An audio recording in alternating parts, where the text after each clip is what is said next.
राहत का सामान अपने अहले बैत को ही बनाया है, बताया है। गुमराहियत से बचने का भी रास्ता अहले बैत को ही फरमाया है। तो फिर हमारे माशरे के मुसलमानों का ये हाल है कि अहले बैत को छोड़कर, मौला अली का दामन छोड़कर सहाबा की गुन गाते हैं।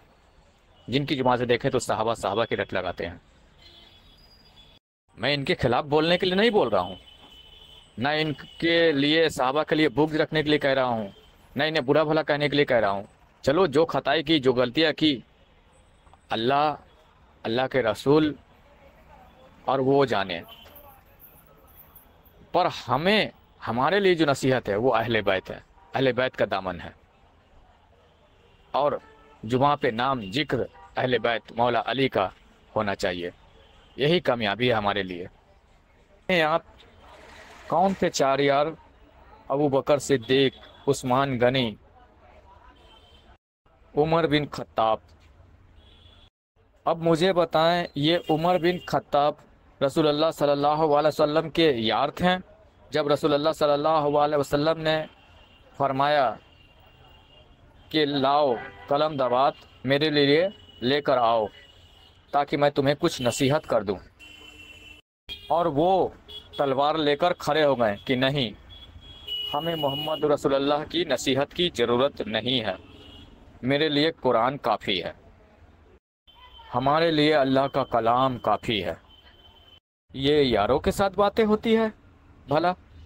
अबू बकर सिद्दीक ने खुतबा दिया। मुसलमान बहुत ज़्यादा गमज़दा थे। नबी पाक के विसाल के वक्त, नबी पाक सल्लल्लाहु अलैहि वसल्लम के विसाल के वक्त, ये मौलवियों की बनाई हुई नीति, अपनी तरफ से यार का शब्द नबी पाक सल्लल्लाहु अलैहि वसल्लम के साथ जोड़ दिया।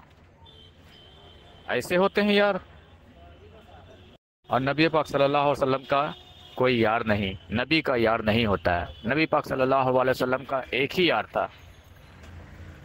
और वैसे भी चार यार नहीं होते हैं, यार एक ही होते हैं। और नबी पाक सल्लल्लाहु अलैहि वसल्लम का एक ही यार था जो आखिरी वक्त तक साथ दिया। और नबी पाक सल्लल्लाहु अलैहि वसल्लम के पर्दा फरमाने के बाद भी विलायत और रिसालत का काम जारी रखा। वो था मौला अली। वो मौला अली थे, हैदर कर्रार थे। फ़कत एक यार थे जिसके लिए नबी पाक सल्लल्लाहु अलैहि वसल्लम ने कई हदीसें बयान फरमाई है कि अली का रिश्ता मेरा और अली का रिश्ता ऐसा है जैसे मूसा और हारून का है। जैसे मन कुंतो हो मौला फ़हाजा अली उन मौला, जिस चीज़ का मौला अली भी उसका मौला। तो इससे साबित होता है कि फ़कत एक ही यार था हुजूर नबी पाक सल्लल्लाहु अलैहि वसल्लम का। जैसे अना मदीनतुल इल्म व अली उन बाबेहा, मैं इल्म का शहर हूँ और अली उसका दरवाज़ा है। तो इससे भी साबित होता है कि फ़कत एक ही यार था नबी पाक सल्लल्लाहु अलैहि वसल्लम का। यार वो होता है जो नबी पाक सल्लल्लाहु अलैहि वसल्लम की हयात में भी साथ निभाया और हुजूर के पर्दा फरमाने के बाद भी हुजूर का वो तालीम व तरबियत, विलायत और रिसालत के काम जारी और सारी रखा। ये होता है यार। वो यार नहीं होता कि जिसने एक कलम दवात लाने के नाम पर तलवार तान ली और कहा कि मेरे लिए अल्लाह का कलाम काफ़ी है। ऐसा यार नहीं होता है। और ये बात रिवायतों में दर्ज है, आप चेक करें, देखें।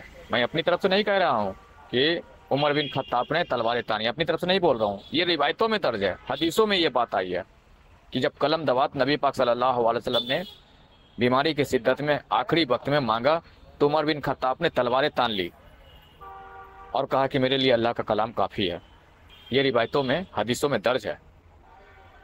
फिर भी आज के बेगैरत मुसलमान अहले बैत का साथ छोड़कर, मौला अली का साथ छोड़कर, मौला अली को अपना रहबर ना जानकर सहाबा के गुण गाते हैं।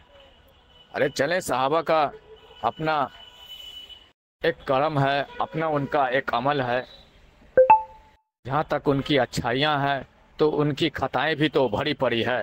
جیسا انہوں نے کیا ہے، لیکن جس کی اچھائیاں ہی اچھائیاں بھری بھی ہے، جس کی ایک خطا نکلتی نہیں ہے، جس نے سدا لوگوں کے ساتھ انصاف کا کام کیا، جس نے صحابہ کو بھی نصیحتیں کی، صحابہ کو بھی گمراہیت کے وقت میں انہیں گمراہ ہونے سے بچایا، یہی ہم حضرت عمر بن خطاب حجر اسود کے سامنے کھڑے ہو کر جب یہ بات کہہ رہے تھے کہ کہ تو ایک معمولی سا پتھر ہے، میں تجھے بوسہ دے رہا ہوں اس لیے کہ رسول اللہ صلی اللہ علیہ وسلم نے تجھے بوسہ دیا، ورنہ تو ایک معمولی سا پتھر ہے، تو نہ نفع پہنچا سکتا ہے نہ نقصان پہنچا سکتا ہے، میں تجھے بوسہ اس لیے دے رہا ہوں کہ رسول اللہ نے تجھے بوسہ دیا۔ تو یہاں پیٹھ پر مولا علی کھڑے تھے عمر بن خطاب کے، اور کہا کہ اے عمر خاموش ہو جاؤ، کیونکہ میں نے رسول اللہ سے کہتے ہوئے سنا ہے کہ اس حجر اسود میں 2 آنکھیں ہیں، ناک ہے، ہونٹ ہے، پوری ایک انسانی صورت ہے اس حجر اسود میں، معمولی پتھر نہ کہو۔ میں نے رسول اللہ صلی اللہ علیہ وسلم سے کہتے ہوئے سنا ہے کہ اس حجر اسود میں آنکھیں ہیں، ہونٹ ہیں، ناک ہیں، پوری انسانی صورت ہے، یہ میں نے رسول اللہ سے کہتے ہوئے سنا ہے، اور حجر اسود روز اجل میں انسانی صورت میں ہی تھی۔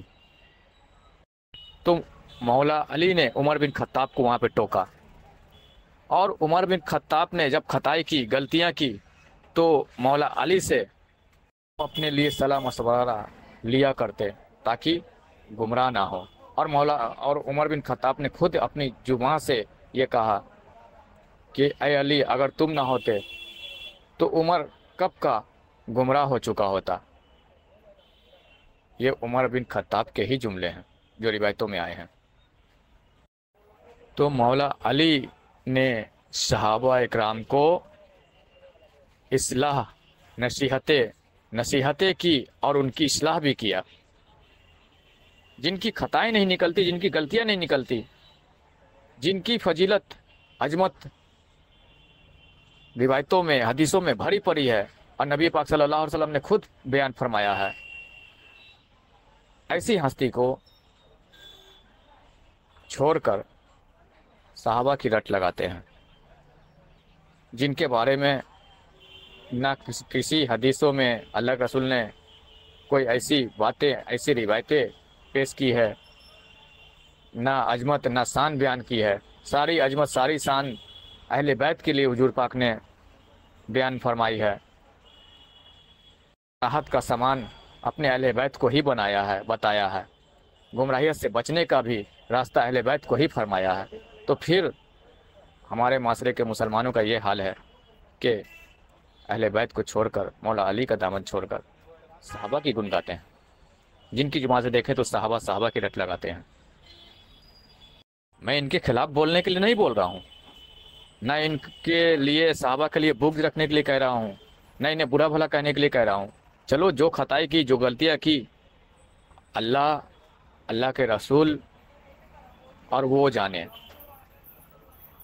پر ہمارے لیے جو نصیحت ہے وہ اہل بیت ہے، اہل بیت کا دامن ہے، اور جمعہ پہ نام ذکر اہل بیت مولا علی کا ہونا چاہیے، یہی کامیابی ہے ہمارے لیے۔